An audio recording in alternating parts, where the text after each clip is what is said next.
Olá, cumprimento a todos com a paz do Senhor Jesus. Sejam todos bem-vindos. Eu sou o pastor Roberto Gomes e este é o canal O Adorador por Excelência. Hoje nós vamos meditar na palavra de Deus que se encontra no livro de 2 Samuel, capítulo 12, verso 5. Então, o furor de Davi se acendeu sobremaneira contra aquele homem e disse a Natã: tão certo como vive o Senhor, o homem que fez isso deve morrer. Tema da mensagem: condenando a si mesmo. O profeta Natã apelou para Davi como juiz supremo de Israel. Com sua história astuta, o profeta levou a Davi a condenar a si mesmo. Então, usando de grande ousadia, Natã transmitiu a mensagem de Deus ao rei: tu és o rei que merece morrer. O maior problema de Davi era a disposição do seu coração em meio ao poder e à prosperidade. Havia perdido a reverência devido à lei de Deus e usou o seu cargo para evitar ser desmascarado. Seu pecado foi primeiramente contra Deus. Quando Davi reconheceu o seu pecado e se humilhou, sua sentença de morte foi anulada. Capítulo 24, 1. Vai, numera a Israel e a Judá. Note os seguintes fatos aqui no tocante ao pecado de Davi, ao numerar o povo. Aqui está dito que Deus incitou a Davi a numerar a Israel. Deus às vezes utiliza Satanás para cumprir seus propósitos, permitindo que ele prove o povo de Deus. Deus certamente permitiu que Satanás tentasse a Davi por causa do seu orgulho. A menção da ira do Senhor contra Israel pressupõe que Israel tinha cometido um grave delito contra Deus. Verso 17: seja, pois, a tua mão contra mim. Davi sabia que, por ser ele o chefe de Israel, seu pecado era maior do que o pecado do povo.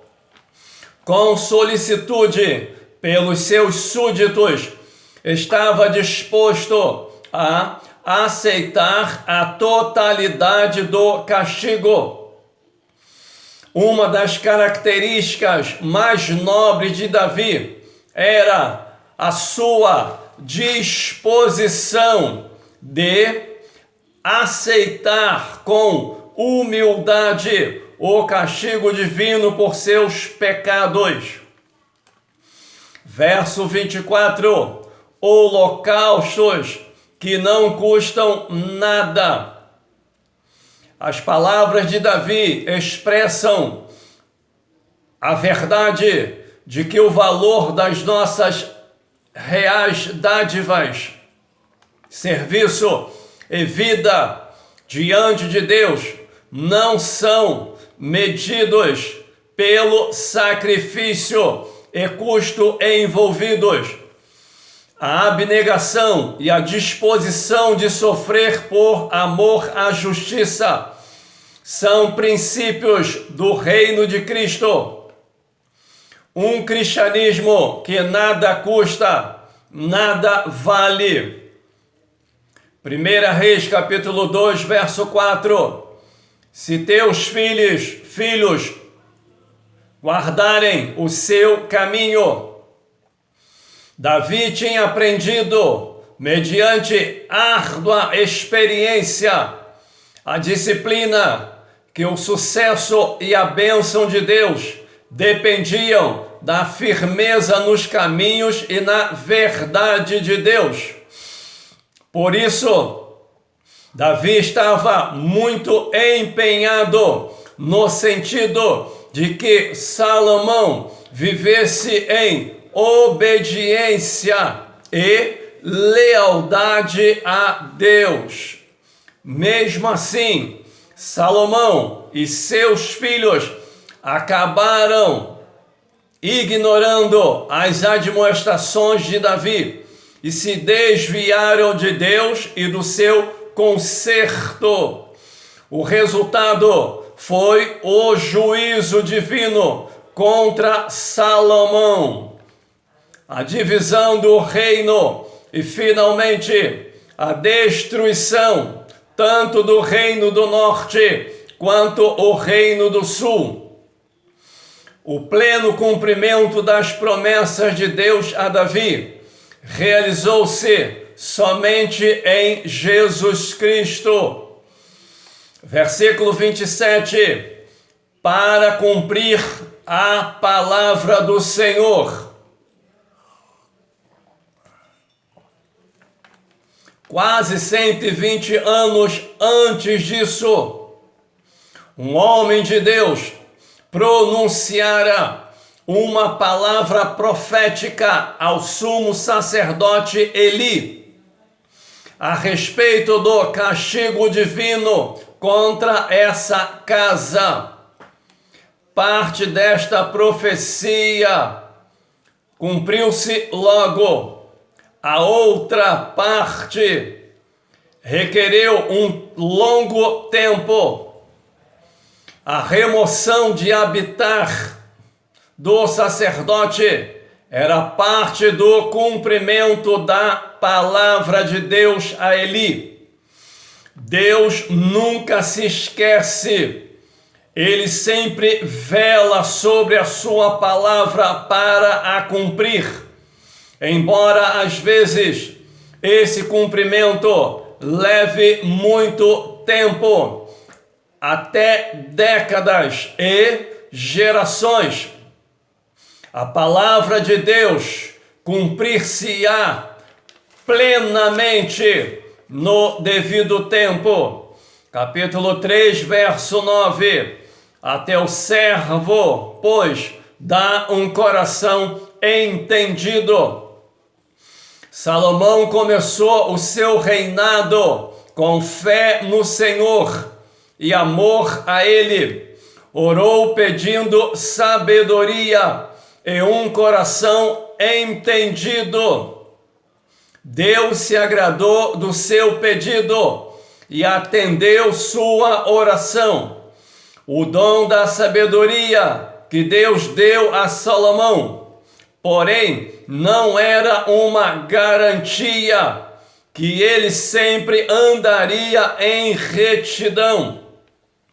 Por essa razão, Deus acentuou que a vida longa de Salomão dependeria de andares nos meus caminhos.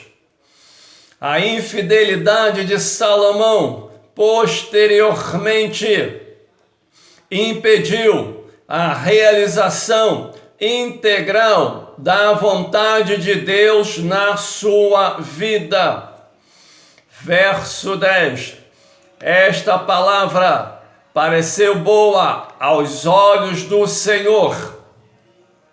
Deus se agrada quando os cristãos buscam em oração sincera a sabedoria divina e um coração entendido. Capítulo 4, 29. E deu Deus a Salomão sabedoria. A sabedoria de Salomão incluía um vasto acervo de entendimento e discernimento a respeito da vida e das suas responsabilidades como rei. Salomão escreveu 3.000 provérbios. Como é que Salomão, detendo tanta sabedoria divina, acabou desviando-se do Senhor e servindo a outros deuses? É evidente que ter sabedoria e viver com sabedoria são dois casos diferentes. A maior falha de Salomão é que ele não aplicava a sabedoria espiritual em todas as áreas da sua vida. Embora ele fosse o homem mais sábio da sua época, não viveu tão sabiamente como outros fiéis servos de Deus. Salomão arruinou-se espiritualmente, porque de início teve muitas mulheres estrangeiras. 2 fatores estão implícitos aqui. Primeiro, fez isto objetivando alianças políticas e militares, deixando assim de confiar em Deus para manter o reino livre de ameaças. 2. Sem dúvida, foi-lhe difícil resistir à cobiça carnal pelas mulheres, que também foi uma falha de caráter do seu pai Davi. Aqui está uma advertência severa para o povo de Deus, principalmente para os líderes, aqueles que estão à frente da obra do Senhor, para que não venham pecar à semelhança de Salomão. Louvado seja o nome do Senhor. Oremos. Paizinho querido, Abba Pai, quão grande e tremendo és tu, meu Pai. Tu és o Deus criador dos céus, da terra, do mar e tudo que nele há, ó Pai. Tu és o grande engenheiro, criador de todo este grande universo. E eu te glorifico, te adoro na beleza da tua santidade, Pai. Aí está a exposição clara, poderosa da tua palavra, Pai, mostrando a vida do rei Salomão, ó Pai, que foi orientado pelo seu pai Davi. E Salomão pediu sabedoria, Senhor, mas não aplicava sabedoria em todas as áreas da sua vida, Pai. Por isso cometeu muitos erros, muitos pecados, ó Pai. E isso ficou terrivelmente, custou a ele, meu Pai. O próprio reino foi dividido, meu Senhor, no futuro através de seus filhos, porque casou com muitas mulheres estrangeiras, ó Pai. Essas mulheres idólatras o fizeram pecar, encher Israel, meu Pai, de idolatria, Senhor. E isso desagradou sobremaneira o teu coração, ó Pai, e colocou fim ao reino de Salomão, meu Pai, dividindo o reino do sul, o reino do norte. E no futuro próximo, todos os 2 reinos foram destruídos, meu Pai. Mesmo Salomão tendo sabido tudo que aconteceu com o pai dele, Salomão caiu no mesmo erro do pai. Os filhos de Salomão não foram diferentes, Senhor. Que isso sirva de advertência para nós que somos líderes, ó Pai. Que venhamos nos admoestar, meu Pai, e temer diante de Ti, diante da Tua palavra, porque o Senhor é um Deus que não muda, Pai. Por isso eu te peço, desperta a Tua igreja, liberta o Teu povo e aviva a Tua obra, em o nome de Jesus. Amém. Que Deus abençoe a tua vida, que Deus abençoe a tua casa, que Deus abençoe a tua família, que Deus abençoe esta nação e todos os governantes, em o nome de Jesus. Amém.